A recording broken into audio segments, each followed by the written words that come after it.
Okay, today is Saturday, August 10th, and I'm going to start off this update with a quote from Socrates, or Socrates for your Bill and Ted's Excellent Adventure fans, which, by the way, Bill and Ted Excellent Adventure 3 coming out. Looking forward to it. Yeah, I am a kid of the 90s. So, the quote from Socrates is, "You must first understand that you know nothing. Once you know that you know nothing, then you can actually start to learn something," right? And that happened today. So for the last 3-4 updates, I've been saying, hey, it's been all Pawn Shop and Red October. In fact, Pawn Shop's been doing best, and on and on and on. Well, I switched up almost all my rods except for one to Pawn Shop and Red October. I only had one rod out with Green Machine, and that Green Machine got the first 3 bites. I'm like, well, okay, I'll put out another one with Green Machine, put it in the back left corner. Crush, got a fish. Okay, we'll put out 3 Green Machines, and they all started getting bit. So as soon as you think you got it figured out, you don't. But hey, that's part of the fun of coming down here, is just every day is different. Nothing is the same. You know, this morning I had a perfect plan, in my mind at least, set up, and I went away from that plan right off the bat before I even put one line in the water.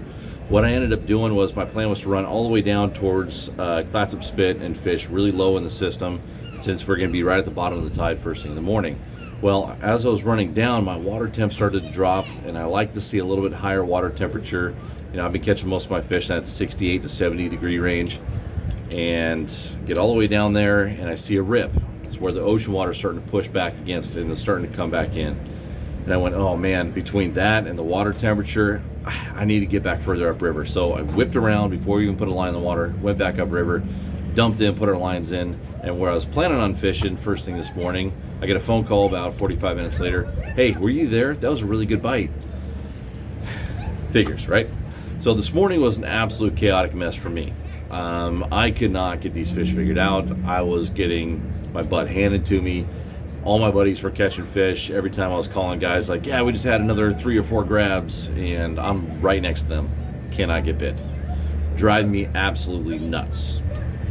And it's really frustrating. But that's just part of what happens down here. But what happened a little bit later on is, as soon as the afternoon came and that tide switch came, I was getting phone calls from guys going, what are you doing? Because we kept on getting bit.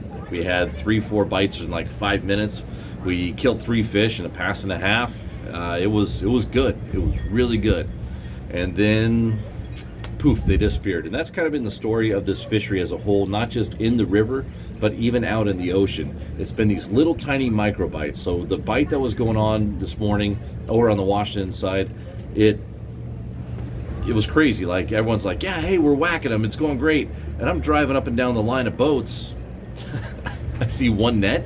That's not, no, half the boats need to be hooked up for it to be a great bite.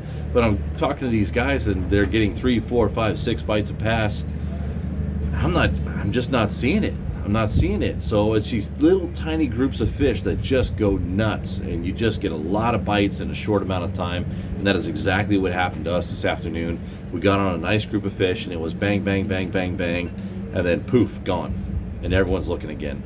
And that might be a product of these smaller tides. When we get some bigger tides, it might concentrate those fish and really push them into areas and give us an opportunity to run laps on them. But so far, it's been just these tiny little micro bites where you get a couple of opportunities and then done. And you just got to move on to the next spot, maybe back to the Oregon side or to the Washington side, above the bridge, below the bridge. You just need to run, stick and move, and keep on moving until you find a good, solid, consistent bite. A lot of suspended fish today, and that is, again, a product of these smaller tides. Once we get bigger tides, they'll tend to suck down. We tried to get them up at the ship anchorage on the turn, and when it started running out, I was marking a few, but not a lot. You know, these next few days might be a tide set where tongue point could go. That's a long ways to run for an investigation, and if you caught my report here the other day, I ran up there a little early, but it was a ghost town. There was nothing going on up there.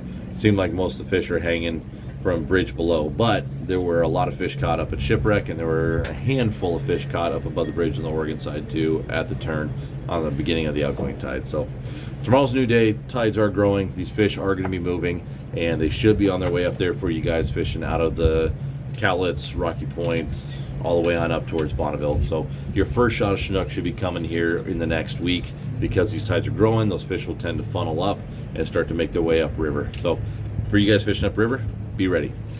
Okay, so that is our report for today. I have no idea what I'm going to do as far as flasher colors tomorrow. We'll see. We'll see. Tomorrow's a new day, and as these tides start to grow, I have a lot more confidence in my ability on larger tides than I do on these soft tides. So we'll see how tomorrow goes. But today was a great day. Lots of chances. Killed a handful of fish. We were too short. We kicked one back. Too short of getting our 6 king limit. Oh, by the way, that reminds me. I actually did hear of quite a few coho being caught today, which is exciting, because if they're here on these softer tides, hopefully as these tides ramp up, we're going to see a lot more coho coming in, which is awesome. Here they come. All right, guys, we'll see you. Have fun.